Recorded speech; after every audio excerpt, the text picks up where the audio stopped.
The average person I read opens up Instagram 150 times a day. Come on. 150 times. So if you're not doing that much, because I certainly am not, somebody else is doing it a whole lot more, which is really, really scary. But that's by design. Like you said, companies, from product design, they're putting fortunes in to understand why we do what we do. And variable reward, dopamine pops, all that stuff. Exactly. Yeah. And so if you're picking up the phone the first thing in the morning, the challenge is a number of reasons. This is a challenge. First of all, there are these 4 primary brainwave states. Beta is what you and I are in right now, we're awake. Delta is when you're fast asleep. In between those 2 states, theta and alpha, are extremely important brainwave states for learning. So theta is the state right in and out of sleep. Theta is the state that we call creativity. When you are your most creative, usually it's coming because you're in this theta state. And you know this, when you're in and out of sleep, or you're close to you're so deep, your mind goes and you come up with ideas. You know what puts you in a theta state? Are showers.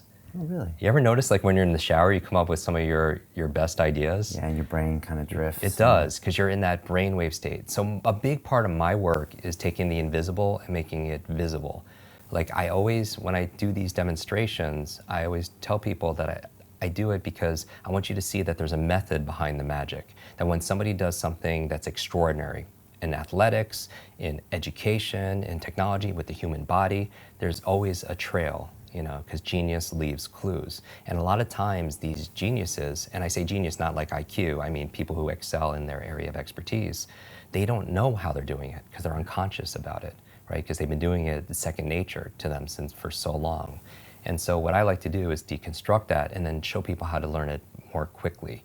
But when you're in this theta state, showers put you in that theta state. That's why I took 5 showers, Brian, this morning just to prepare for this conversation well, I'm having with you. Above theta, though, is the state called alpha, right below beta, where you're most aware and awake. Alpha is a state of learning, accelerated learning. It's a state of relaxed awareness. This is a state we go into when we meditate, because your critical mind is set aside and you just absorb information unconsciously. You know what puts you into an alpha state? Television. You ever notice that if somebody's watching the game or somebody's watching their favorite TV show and you're trying to have a conversation with them and they literally are in trance, they don't hear you because of the television programming, which might be an interesting word, programming and putting people into a trance. But that's the alpha state. That's where information is just going inside your mind. So we train people how to learn languages faster, learn facts better by putting them into an alpha state, a relaxed state of awareness. And we can do that by design. And people don't realize this. And this is the whole thing. I really think this should have been taught back in school, because school was a great place to learn what to learn.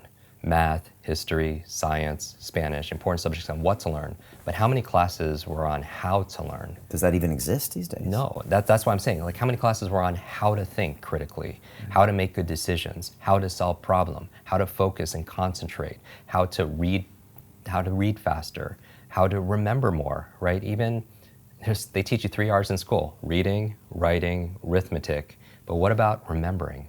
What about recall? What about retention? Right? Socrates says there is no learning without remembering, and that's really the basis of it all. But I would say that knowing you're in this alpha theta state first thing in the morning, you're very suggestible, right? And if the first thing you're picking up is your phone, then that really is rewiring our brain for 2 things: the dangers. That's going to really decrease your level of productivity and performance. Number 1, it's training you to be distracted. And we talked about that. Every like, share, comment, everything is just making you just pay attention to everything else, and rewiring your brain. So when you're having a conversation with somebody, you can't even focus because you've trained your brain to do otherwise. And that's why mindfulness is so important, whether it's meditation or something else, because it's not that I don't meditate every single day just to be at peace and be in the Zen state. I do it because it's a mental exercise. It improves my cognitive capabilities, meaning that when my mind goes somewhere else, that's the opportunity. Because when I pull it back with my breath or visualization, I built that muscle.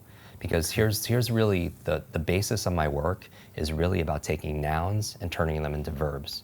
So what do I mean by that? It's like so many people, they wake up and say, oh, I hope I have energy today, or I have motivation today, things that they have, right? I have creativity so I can write today or make videos, or I have memory, or I have focus or concentration. Those aren't things you have, those are things you do. And so you don't have love, you do loving things. You don't have energy, you do things that give you energy. Just like that applies, same thing with learning. You don't have focus, there's a process for doing focus. You don't have a memory, there's steps to improve your memory or to remember things better. Creativity is not something you have, there's actually a process for creativity. So you should never suffer from writer's block or anything else like that, because that's where if you don't understand how you work, when I was talking about self-awareness and understanding ourselves, I think if somebody wants to improve their esteem, the self-esteem overnight, just study your brain. Like you'll get a boost of confidence and pride like instantly, because it is the most incredible, I don't even know what to call it, a device, a supercomputer, what, in the whole universe. It's not just about going out to Mars and all these other places. I want to go in here, because this controls what? Everything, our careers, our income, our health, our relationships, whether or not you get, complete. We were talking about this before our conversation here. When you're training for Ironman and triathlons and everything else, is how much of it is mental. Like we know, like everyone knows what to do, but do they do what they know? Because common sense is not common practice. And it's a myth that knowledge is power. Knowledge it has the potential to be power, but it only becomes power when we use it, when we apply it.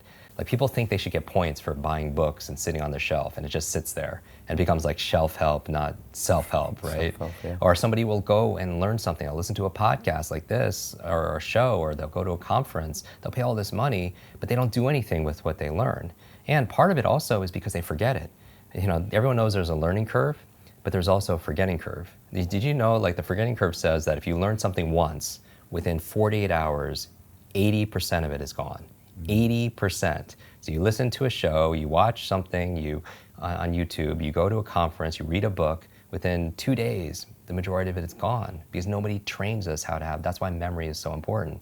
Okay. And so the first thing, don't touch your phone, because it's training you to be distracted. The second thing it's training you for, which is almost worse, I don't know what's worse, being punched in the face, kicked in the stomach, I don't know. But the second thing that's worse is it's training you, rewiring your brain to be reactive, meaning that you're in this relaxed state of awareness when you first wake up. You pick up your phone, you get one text with bad news, or one voicemail, or one email, and this has all happened to us. You're in a bad mood for the rest of your day because you're so impressionable. You're in that hypnotic state, and it affects you. And you can never have a quality life, with that, and be the best version of ourselves, be an elite mental performer or high performer when you're responding and reacting to everybody else.